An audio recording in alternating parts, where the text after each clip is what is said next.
पूजा कर या कि हंसे बात कर।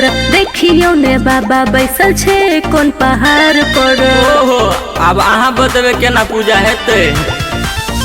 कांवर लो के आयल छियै कि हर बरल छियै। ढार देबै बाबा पर जल गेरुआ कलर वाली। लेते बाबा दुख दर्द गेरुआ कलर वाली। बोलबम जय शिव हर हर महादेव।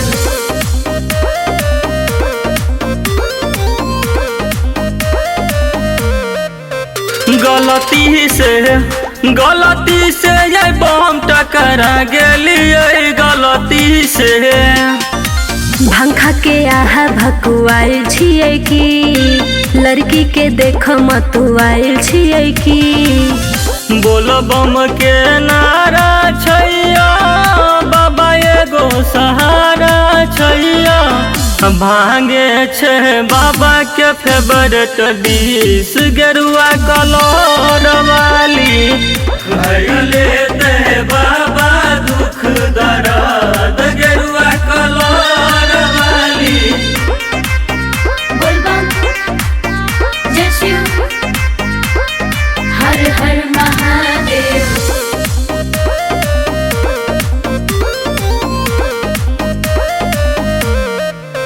सावने में जल चढ़ा दियो बम यही पावने में सावने में। हम पूजेला जेबे फूलवे से भोग लगेबे रसगुलवे के। आगे आगे राधे जेते पीछे जाए राम योते। हर लेते अवधेश के बाबा कलेश गेरुआ कलर वाली। लेते बाबा दुख दर्द